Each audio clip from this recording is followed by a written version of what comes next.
자, 오늘 부활절 말씀으로 하나님이 죽었다고 느껴졌을 때라는 제목으로 말씀을 살펴보도록 하겠습니다. 여러분, 세상에서 그 사람이 진정한 사랑이고 진정한 친구인지 알려면 정말 힘들고 어려운 상황, 고통스러운 상황에 가보면 정말 진정한 친구인지 진정한 사랑인지를 알 수 있다라고 하죠. 물론 그렇다고 진정한 친구인지 알기 위해서 굳이 또 망하고 죽을 병에 걸릴 필요는 없습니다만, 그러나 우리가 어려운 일을 겪어보면 사람의 본 마음을 알 수 있다 하는 이야기는 누구나 다 동의할 수 있는 내용입니다. 자, 진실한 사랑은 부유하거나 건강하거나 젊고 멋있을 때만 하는 게 아닙니다. 가난하고 병들고 볼품 없을 때에도 하는 것이지요. 그런 과정을 통해 나의 화려한 면을 사랑했는가, 아니면 내 아픔과 연약함까지도 사랑하고 있는가를 우리는 발견할 수가 있습니다. 저는 이런 면에서 하나님 사랑도 좀 그랬으면 좋겠습니다. 하나님이 나한테 잘해주고 좋은 일만 있어야 하나님을 사랑한다.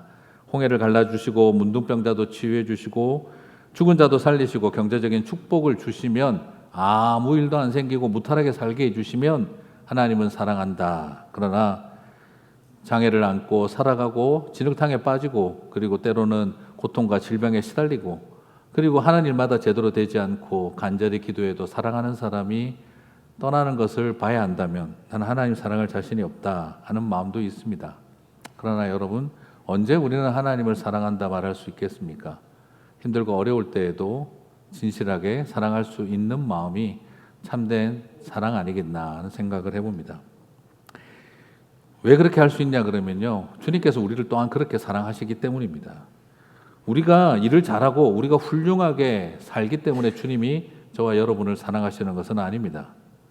정말 하나님은 우리가 죄인 되었던 자리, 그리고 부족하고 무너진 모습으로 살아간다 할지라도 포기하지 않고 끝까지 사랑하셨기 때문입니다. 주님은 우리를 그렇게 사랑해야 하지만 우리는 주님을 잘 해줄 때만 사랑할 수 있다면 이것은 뭔가 약간 어긋난 사랑이라는 것이죠. 자, 그러다 보니까 우리 안에 사실은, 그러나 이게 쉽지는 않아요. 그러나 주님이 우리를 이 쉽지 않은 사랑을 하셨다는 것을 기억할 필요가 있습니다. 로마서 5장 8절을 봅니다. 로마서 5장 8절을 보면 우리가 아직 죄인 되었을 때에 그리스도께서 우리를 위하여 죽으심으로, 같이 읽겠습니다. 하나님께서 우리에 대한 자기의 사랑을 확증하셨느니라. 우리가 의인이고 성인이 되었을 때 우리를 위해 죽으신 것이 아니라, 우리가 죄인이고 무가치하고 그럴 만한 의미가 없다고 생각되어질 때 죽으심으로 주님은 우리를 향한 사랑을 확증하셨습니다. 잘할 때 사랑해 주는 사랑은 당연한 것이고, 그러나 정말 아니다 싶을 때도 그 마음을 끝까지 품고 갈 수 있는 사랑이 참된 사랑이 아니겠나 싶습니다. 우리는 기왕이면 가치 있는 죽음을 하고 싶잖아요. 가치 있는 죽음을 하고 싶은데 주님은 가치 없는 죽음을 하심으로 사랑을 완성하셨습니다. 역설적입니다. 가치 없는 죽음을 통해 사랑을 완성하셨습니다. 가치 없는 자들을 위해 사랑하심으로 사랑을 완성하셨다는 것이죠. 오늘 이것이 우리에게 주어진 사랑의 본질입니다. 그러나 사실 여러분 어떻습니까? 솔직히 내 삶에서 하나님이 그렇게 마음에 들지 않을 때가 있잖아요. 하나님이 꼭 죽어버리신 것처럼 여겨질 때가 있잖아요. 아무리 생각해봐도 하나님이 돌아가셨나 봐 하는 생각이 들 때가 있잖아요. 오늘 이야기를 등장인물들은요, 신이 죽은 것처럼 여겨지는 정도가 아니라 자기 눈앞에서 신의 죽음을 목격한 사람들의 이야기입니다. 하나님의 무덤이 어디에 있나 싶지만 하나님의 무덤 앞에 들어가 본 사람들이 오늘 등장인물들입니다. 마리아와 그 여인들은 예수님의 죽음을 눈으로 보았습니다. 신의 죽음을 보았습니다. 하나님의 죽음을 보았고 하나님의 무덤이 어디에 있는지도 알고 있는 사람들입니다. 온 세상을 살릴 구세주로 알았는데, 모든 질병을 고쳐주고 모든 장애도 치유해 주시고 귀신도 쫓아내고 죽은 자도 살리는 분인 줄 알았는데, 죽은 자를 살리는 분이 어떻게 죽을 수가 있는가? 여러분, 너무나 우리가 바라봐도 생명을 주신다는 분이 생명을 잃는다니요. 그런 놀라운 분이 벌거벗 끼워져서 사람들에게 조롱당하고 두들겨 맞으며 채찍 맞고 침뱉음 당하며 그렇게 옆구리에 창이 찔리고 피를 쏟으며 쓰러져가는 모습을 바라보면 사람들은 맥이 확 빠질 지경입니다. 자기도 구원을 못할 이가 누구를 구원한다는 것일까? 사실 그 정도면은 내가 모든 것을 포기하고 따라다닐 만한 가치가 있는가 하는 질문이 생기겠죠. 실제로 매우 단순한 3단 논법입니다. 신은 죽지 않는다. 예수는 죽었다. 예수는 신이 아니다. 그렇게 실망하고 다 떠나버린 제자들처럼 그를 신뢰하고 믿었던 사람들이 다 등 돌리고 돌아섰던 것처럼 이 단순한 3단 논법 하나로 예수님은 더 이상 우리에게 희망이 아닙니다. 신은 죽지 않는다. 그런데 예수님은 죽었다. 그러므로 예수는 하나님이 아니다. 그들은 그렇게 실망하고 좌절하고 돌아섰습니다. 하나님이 내 눈에서 끌려가서 죽어버리는 것을 내가 봤다. 그리고 그들 무덤이 내 눈앞에 있다. 그런데 내가 어떻게 하나님을 믿느냐. 하나님이 돌아가셨구나. 우리 인생에서 하나님을 없구나 하는 생각이 듭니다. 그런데 주님의 그런 죽음을 보고도 실망 가득한 자리를 지키는 여인들이 있었습니다. 제자들도 떠나버린 그곳을 끝까지 찾아가는 여성들이 있었습니다. 보좌의 좌편과 우편에 앉으려 했던 제자들은 십자가의 좌편과 우편은 강도들에게 내어주고 그리고 또한 무덤의 좌편과 우편은 가보지도 않았습니다. 그러나 그 여인들은 무덤을 찾아가서 예수님을 그 아무런 의미 없이 실패한 듯한 그 시신을 존귀하게 여겨서 그 길을 갔습니다. 그리고 그들은 무덤의 좌편과 우편을 지켰습니다. 사랑하는 성도 여러분, 누군가를 사랑한다면 영광받을 때만 사랑하는 것이 아니라 고난받을 때도 사랑하는 일 아니겠습니까? 그 고통과 고난 중에 등 돌리는 사람을 바라보면 배신의 아픔보다도 더 큰 것은 사랑이 아니었구나 하는 것을 깨달을 때 받는 충격이죠. 오늘 예수님을 사랑한다고 했지만 그들은 단순한 3단 논법으로 예수님을 결정했습니다. 신은 죽지 않는다. 예수는 죽었다. 그러므로 예수는 아무것도 아니다. 그리고 그들은 돌아서는 일에 당연하다고 생각을 했습니다. 하지만 그 실패와 좌절과 죽음의 자리에서도 이 여인들은 예수님을 찾았다는 것이죠. 사랑하는 성도 여러분, 위대한 예수님을 사랑하는 일은 누구나 할 수 있습니다. 능력 있는 예수님을 사랑하는 일은 굳이 결단하지 않아도 할 수 있습니다. 하지만 정말 초라한 예수님을 사랑하는 일은 어떨까요? 가장 실망스러운 죽음으로 시신이 되어 돌아온 하나님을, 무덤이 되어 돌아온 하나님을 우리는 사랑할 수 있을까요? 내 인생에서 하나님은 죽었다라고 여겨질 때, 내 인생에서 하나님은 더 이상 살아계신 분이 아니다라고 여겨질 때, 그럴 때에도 우리는 하나님을 사랑할 수 있을까요? 화려한 성전에서 권능의 보좌 앞에서 주님을 사랑하는 것만이 사랑이 아닙니다. 골고다 언덕과 무덤 앞에서 그 초라한 시신을 사랑할 수밖에 남지 않은 주님을 사람들이 신이 죽었다라고 외치고 있는 자리에서 그 하나님을 사랑할 수 있는 일이 저는 참된 사랑이라고 여겨봅니다. 사랑하는 성도 여러분, 오늘 그 주님을 온전히 사랑하게 되시기를 바랍니다. 여러분, 부활의 아침은 언제 왔을까요? 부활의 아침은 그냥 막연히 어느 날 예수님이 다시 살아나셨다 이야기가 아닙니다. 하나님이 가장 초라하게 죽은 장소, 하나님의 죽음이 확정되어졌다라고 여겨졌던 때에 주님은 부활하셨습니다. 그래서 오늘 저는 여러분에게 여쭙고 싶어요. 2000년 전 아리마대 사람 요셉의 무덤을 찾아서 예수님은 거기서만 부활하시는 게 아닙니다. 저는 여러분의 마음에 하나님을 묻어버린 그곳에서 주님의 부활이 다시 일어나게 되시기를 간절히 도전하고 축복하고 싶습니다. 무슨 말일까요? 많은 분들이 그때 그 사건 이후로 하나님을 마음에 묻어버린 분들이 많이 있습니다. 그때 그 일을 겪고 난 다음부터 하나님은 내 마음에 묻어버렸다. 내 마음에는 하나님의 보좌와 영광이 보이는 것이 아니라 내 마음에는 이제 하나님의 예수님의 무덤이 있다 하는 분들이 있습니다. 너무나 끔찍했고 너무나 아팠고 너무나 슬펐고 너무나 외로웠기 때문에 그때부터 하나님은 내가 내 마음에서 무덤이 되었고 하나님은 더 이상 내 마음속에 계시지 않는 묻어버린 분이 되는 것이죠. 오늘 저는 말씀드리고 싶습니다. 2000년 전 아리마대 사람 요셉의 무덤에서 예수님이 부활하셨느냐 아니냐가 중요한 것이 아니라 지금 여러분이 묻어버린 하나님은 그 마음에서 부활하고 부활하셨습니까? 라는 질문을 던지고 있는 것입니다. 내 삶에서 예수님이 참 지지리도 못나 보이고 무능해 보였던 곳, 신은 죽었다라고 선언했던 니체에 내가 스스로 동의가 되었던 그날, 비로소 신실한 사랑이 시작되려면 내 마음에 묻어버린 하나님에 대한 쓰라린 패배의 기억들을 다시 회복하는 일입니다. 예수님의 무덤은 이스라엘에만 있는 것이 아니라 우리의 마음속에도 있습니다. 저 멀리 이스라엘의 골고다 언덕에 있는 십자가, 그것은 사랑할 수 있지만 내 마음의 해골 골짜기에 서 있는 십자가는 사랑하기 어렵습니다.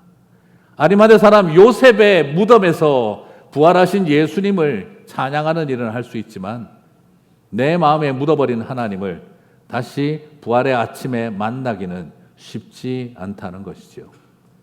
그저 신앙이라고 하는 것은 문화와 같은 것이고 그냥 다니는 교회니까 그냥 계속해서 신앙생활 적절하게, 적당하게, 적절하게 하면 되는 것이고 내 마음에 하나님은 그날 그 일 이후부터는 묻어버렸다 하는 마음들이 있습니다. 살다 보면 그럴 때가 있으시죠? 아무리 생각해봐도 내 인생을 향해서 하나님은 돌아가셨나 봐. 하나님이 돌아가신 것 같아. 그러니까 아무 답이 없지. 하나님이 돌아가신 것 같아. 그러니까 아무 일도 일어나지 않지. 하나님이 죽었나 봐. 그래서 이렇게 부르짖어도 안 들으시는 거지. 평생을 드리는 기도를 주님은 정말 듣고 계신 것일까? 우리의 마음속에 그런 충격들이 있습니다. 우리의 마음이 하나님이 나를 버리셨다, 하나님은 죽으셨나 보다 하는 자리가 있습니다. 사랑하는 성도 여러분, 그런데 참 놀라운 것은 내 마음에 하나님이 돌아가셨나 보다 싶어 하나님을 묻어버린 그곳이 부활의 영광의 아침이 시작되는 곳이라는 참으로 기묘한 역설의 자리에 우리가 있다는 것입니다. 사랑하는 성도 여러분, 저 이스라엘에 가서 부활하신 주님의 흔적을 찾으려고 하지 마시고 내 마음에 묻어버린 하나님의 다시 한번 부활의 아침이 여러분의 마음속에 오게 되시기를 주님의 이름으로 축복합니다. 살다 보면 자꾸 하나님 묻는데, 묻어버리는데, 잊어버리는데 익숙해집니다. 여러분 한번 돌아보시죠. 저도 하나님 마음에 여러 번 묻어버릴 뻔 묻었던 적이 한두 번이 아니었던 것 같습니다. 그것이 참 우리에게 어려운 싸움이죠. 자, 그러나 저는 부탁드리고 싶습니다. 하나님의 무덤이 있는 곳까지 끝까지 지키고 사랑하는, 주님이 죽었다고 여겨지는 자리에서도 주님을 사랑하는 이 여인들의 자리에 저와 여러분이 함께하게 되시기를 주님의 이름으로 축복합니다. 그렇습니다. 사람들은 보좌의 좌편과 우편에 앉고 싶었던 제자들은, 보좌의 좌편과 우편에 앉고 싶었던 사람들은 지금도 여전히 많습니다. 그러나 십자가의 좌편과 우편은 강도에게 내어주는 것이고, 그리고 무덤의 좌편과 우편은 아무도 가지 않습니다. 그러나 오늘 그 무덤의 좌편과 우편에 그 남은 시신이라도 향품으로 닦으며 그저 눈물로 씻기기 위한 여인들은 새벽부터 종종 걸음하며 예수님의 무덤을 찾았습니다. 그렇게 말씀드리고 싶습니다. 예수님의 무덤을 찾은 자들이 부활의 아침을 보는 것입니다. 보좌 우편에 앉아서 좌편에 앉아서 세상을 호령할 생각만 하면 안 됩니다. 우리를 위해 생명 주신 주님의 무덤 옆에서까지 그 남은 시신까지 사랑할 수 있는 사람들에게 부활의 영광이 주어지는 것입니다. 위대한 비전과 야망을 가진 사람들보다 그 초라한 주님의 몸이라도 사랑하는 사람들에게 하나님은 그 소박한 사랑에게 은혜를 베풀어 주십니다. 보좌 위에서 하늘을 호령하고 천군을 거느리는 그런 영광스러운 하나님만을 높이는 사람들이 이 세상의 부활의 영광을 자랑하는 사람들이 아니라 그 무덤 옆에까지 찾아가서 그 육신을 닦으려고 찾아온 그 사랑하는 여인들이 바로 부활의 영광을 노래할 자격이 있다는 것입니다. 그러므로 잘 만들어진 무대에 예수님을 그 높은 곳에 십자가 세워놓고 수많은 천국 빵빠레 울리면서 부활의 영광을 노래하겠다, 가당치 않습니다. 오히려 그 무덤을 찾아 이 향유를 닦으며 남은 이 육신마저라도 사랑하는 마음으로 무덤을 찾는 사람들에게 부활의 영광의 아침이 펼쳐지게 될 줄 믿습니다. 그러므로 사랑하는 성도 여러분, 하나님이 죽었다고 느껴지는 그곳에서 부활하신 주님을 만나게 되시기를 축복합니다. 여러분, 저 하늘 보좌에서 영광의 하나님 찾지 마십시오. 저 높은 보좌에 올라가서 부활의 주님을 만나려고 하지 마십시오. 그 낮고 더러운 무덤에 가서 부활의 주님을 만나실 수 있을 줄 믿습니다. 위대하고 힘있는 기독교가 세상을 바꾸는 게 아닙니다. 세상을 바꾸는 것은 보좌에서 지르는 호령 소리가 아니라 십자가 앞에서 흘리는 눈물입니다. 부활의 아침, 믿음을 가지고 신학적이고 성경적으로 탁월한 사람들이 논증해낸 것이 부활이 아니라 신의 죽음을 목도하고서도 돌아서지 않고 끝까지 그 무덤 곁을 지킨 여인들에게 부활의 영광이 열렸습니다. 오늘날 우리는 어떤 기독교를 믿고 있는 걸까요? 힘 있는 기독교, 위대한 기독교, 높은 영향력을 가진 기독교를 믿는다면 우리가 정말 하나님을, 예수님을 제대로 만날 수 있을까요? 그러다 보니까 자꾸 어떻습니까? 하나님한테 속았다는 생각이 드는 겁니다. 그러니까 자꾸 예수님에게 속았다는 생각이 드는 겁니다. 예수 믿으면 부자 될 줄 알았고, 예수 믿으면 모든 병도 낫고 건강할 줄 알았고, 예수 믿으면 사고도 안 당하고 잘 살 줄 알았고, 예수 믿으면 자식들도 다 잘 되고 훌륭할 줄 알았는데 이게 뭐야 하는 생각이 드는 거죠. 그렇게 열심히 교회 가서 예배드리고 헌금하고 봉사했는데 이게 뭐야 하는 생각이 들 때 우리는 하나님에게 속았다는 생각이 드는 거죠. 왜요? 하나님은 능력의 하나님, 영광의 하나님으로만 생각했기 때문인 것입니다. 근데 저는 약간 상황이 좀 약간 달랐던 것 같아요.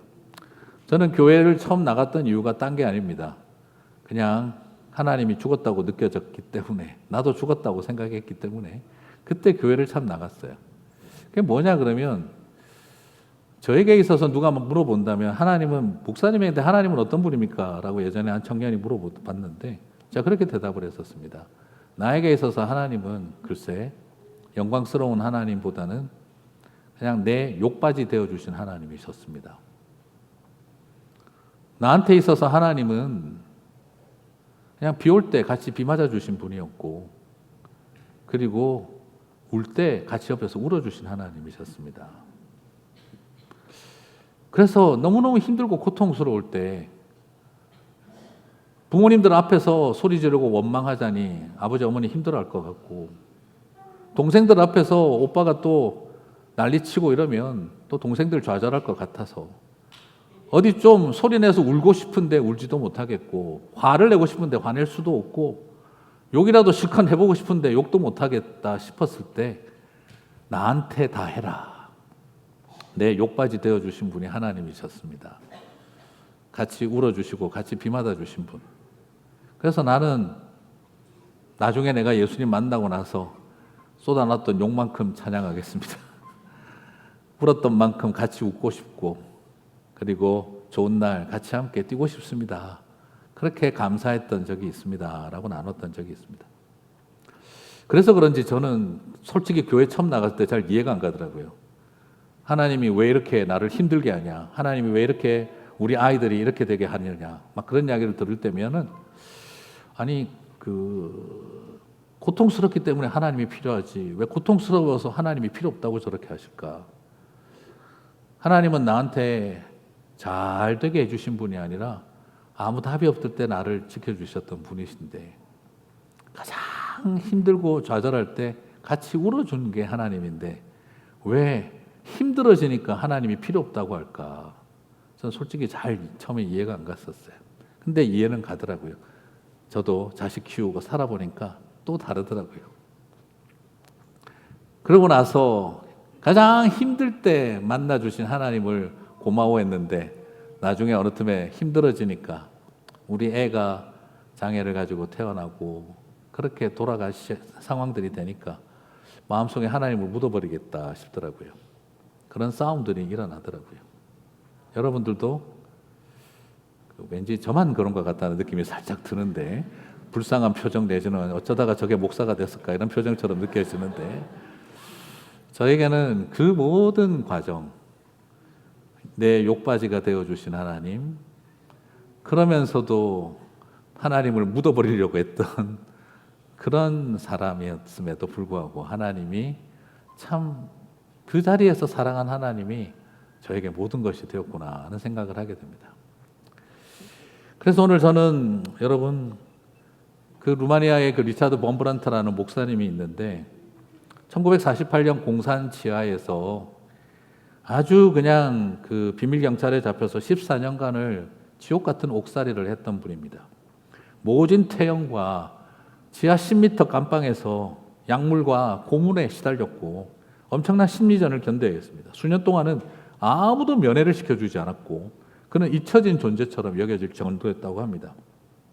그럼 몇 년 만에 가족 면회를 허락해 줄 테니 엽서를 써봐라. 그러면은 가족들을 만나게 해주마.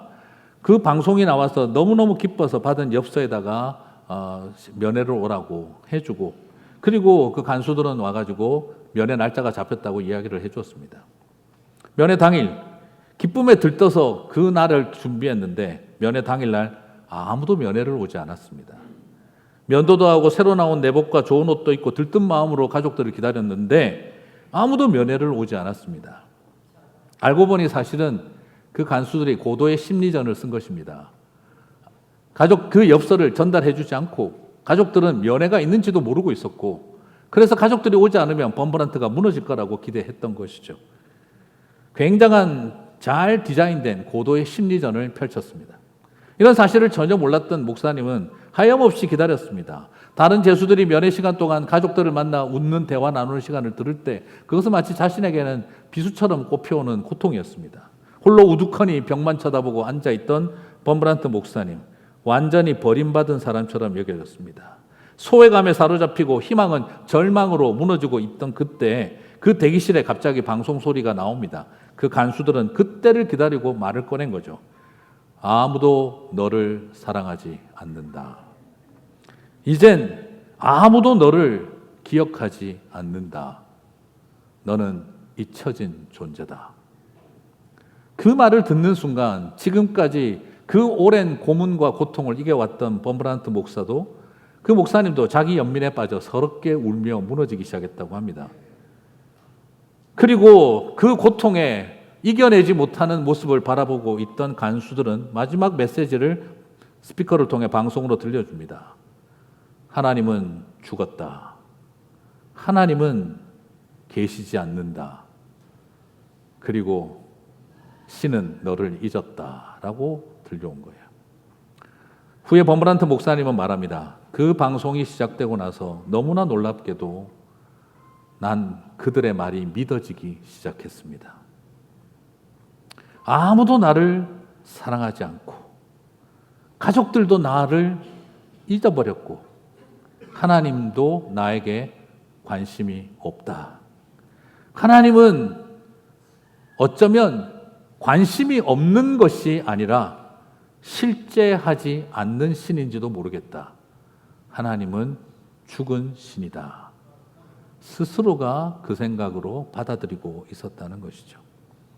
신의 죽음을 느꼈던 그 순간, 하나님이 죽었다라고 느껴졌던 그 순간, 범브란트는 다시 마음줄을 붙들기 위해 엎드렸습니다. 그때 그 순간 그의 마음속에 떠올랐던 것은 예수님이 돌아가신 다음 날 무덤을 찾았던 여인들은 어떤 마음이었을까를 떠올렸다라고 합니다. 그 여인들도 나처럼 절망스러웠겠지. 그들은 그 절망 속에서도 예수님을 찾았고 죽은 하나님을 붙들었고 그 곁을 지켰다면, 그래 이제 나는 나를 살려주실 살아계신 하나님, 영광스러운 하나님 찾지는 못한다 할지라도 돌아가신 예수님, 죽은 신들, 그 무덤을 지키는 자가 되고 싶다. 그 마음으로 하나님 앞에 기도했다고 합니다. 하나님, 지금 이 순간 저에게 당신은 죽은 것 같습니다. 무덤에 계신 것 같아요. 어떻게 해야 할지 방향도 모르고 절망스럽습니다. 하지만 무덤 곁을 떠나지 않겠습니다. 무덤 옆에서 울었던 그 여인들처럼 이 자리를 지키겠습니다.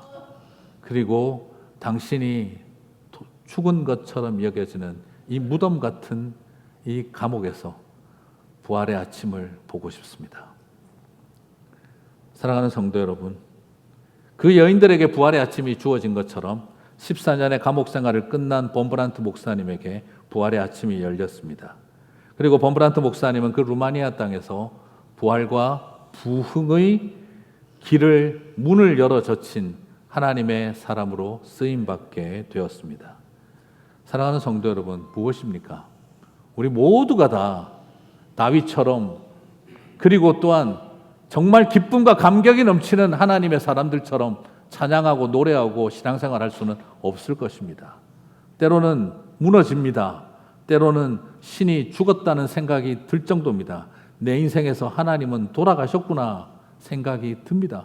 사랑하는 사람들의 고통을, 내 육신의 질병을, 그리고 또한 아무리 해결해도 답을 얻을 수 없는 사랑하는 자녀들의 절망과 좌절을 바라보고 있다 보면 내 마음에 어느 틈에 신의 무덤이 생기기 시작을 합니다. 하지만 저는 부탁드리고 싶습니다.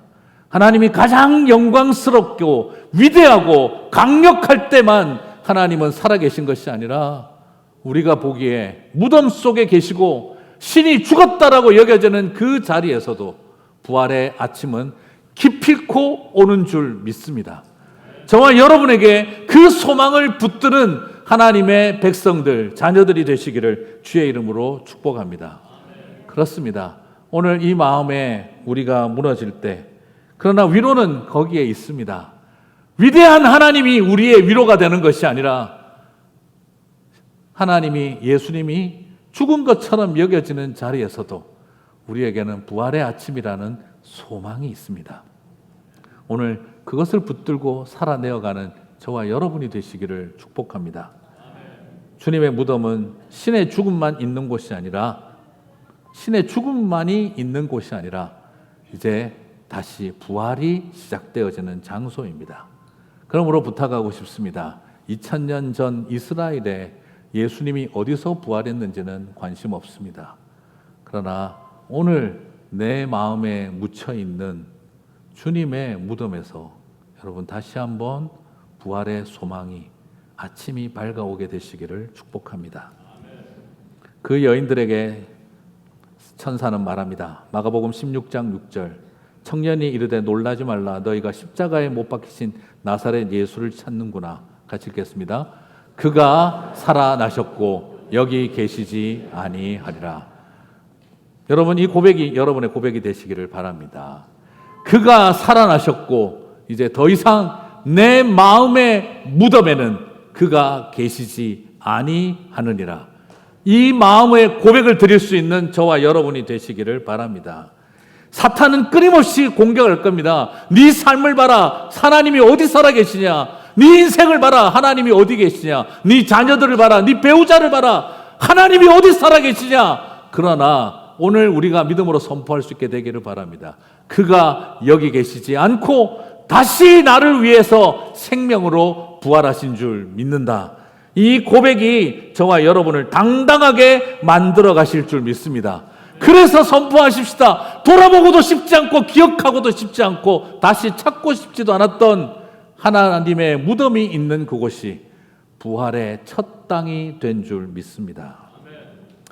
오늘 여러분 깊은 강 속에 빠져버린 것 같은 주님의 죽음을 본 것 같은 우리의 마음 속에서 주님이 저와 여러분을 끌어내어 주실 줄 믿습니다. 그렇습니다. 이제 말씀을 마무리하겠습니다.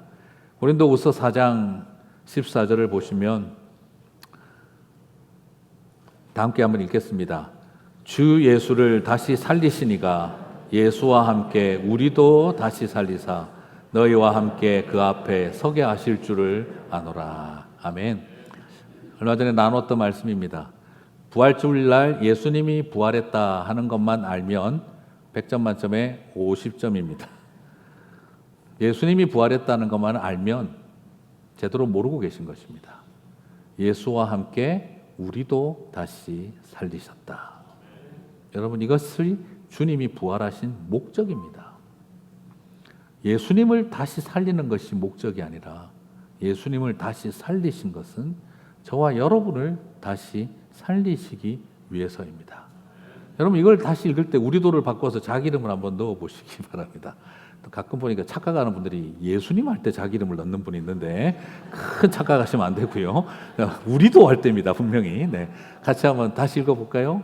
주 예수를 다시 살리시니가 예수와 함께 병주도 다시 살리사. 여러분, 이 믿음이 있게 되시기를 바랍니다. 집에 가셔서 사랑하는 아들과 딸을 보시면서 예수를 살리시니가 내 아들도 다시 살리사. 예수를 살리시니가 내 딸도 다시 살리사. 예수를 살리시니가 내 사랑하는 배우자를 다시 살리사. 그날이 반드시 오게 하실 줄 믿습니다. 로마서 8장 11절 예수를 죽은 자 가운데서 살리신 이의 영이 너희 안에 거하시면 그리스도 예수를 죽은 자 가운데서 살리신 이가 같이 읽겠습니다. 너희 안에 거하시는 그의 영으로 말미암아 너희 죽을 몸도 살리시니라. 아멘. 여러분, 예수의 부활을 부활주일날 아는 일은 충분하지 않습니다. 예수 그리스도를 살리신 이가 우리를 다시 살리시는 것입니다. 왜 예수님을 다시 살리셨습니까? 저와 여러분을 다시 살리기 위해서입니다. 주님은 약속하신 것입니다. 나는 살리고야 만다. 나는 살린다. 반드시 너희들을 다시 살린다. 오늘 그 은혜가 저와 여러분 가운데 함께 하실 줄 믿습니다. 그래서 우리 교회는 전 그러고 싶습니다. 당하는 죽음에서 맞이하는 죽음으로. 부활의 신앙이 있으면 죽임 당하는 사람은 없습니다. 여러분, 우리가 장례할 때 죽음 당하신 분들이 아닙니다. 예수님도 죽음 당하시지 않았습니다. 죽음을 맞이하셨습니다. 하나님의 백성들은 죽음을 맞이하는 사람들입니다. 그것이 바로 부활을 맞이하는 길인 것을 알기 때문입니다. 여러분, 끝을 시작으로 바꾸시고 그리고 하나님의 죽음을 주님의 부활의 아침으로 여기는 저와 여러분이 되시기를 바랍니다. 그냥 이번에 고난주간 보내고 하면서 또 괜히 또 영적으로 변했다 이런 게 아니고 센치해져가지고 그냥 제가 끝을 시작으로 바꾸시고 그리고 우리를 살림이 주님을 부활 살리신 것이 우리를 살림이라는 걸 놓고 묵상하다가 그냥 뭐가 떠오르는 게 있어서 그냥 좀 적어봤습니다. 핏자국이 멈춘 곳에 나무 심어 싹 틔우고 못자국이 녹슨 곳에 꽃이 피어 땅에 흘러 사랑이 흔적이 되어 하늘 자국을 남기다 그를 다시 살린 열심은 나를 다시 살린 결심. 오피스에서 늦은 밤에 혼자 적어놓고 내가 이런 것을 적다니 이래가지고 아니라 그냥 뭐라 설명할 수 없는 하나님 사랑이 마음속에 이렇게 와닿았습니다. 핏자국이 멈춘 곳이 새로운 생명나무에 싹이 트기 시작하는 시작이 되었고, 녹슬어버린 못자국이 남아있는 그곳에 꽃이 피어 땅에 흐르기 시작을 하고, 우리가 하나님을 죽이겠다고 찢어놓은 그곳이 하늘이 우리를 사랑한 하늘 자국이 되었구나 하는 생각이 들었습니다. 예수 그리스도를 다시 살린 열심은 결국 나를 다시 살리기 위한 하나님의 결심이었고 열심이었구나 하는 생각을 하게 되었습니다. 사랑하는 성도 여러분, 다시는 밤이 없을 줄 믿습니다. 햇빛도 쓸데없을 것입니다.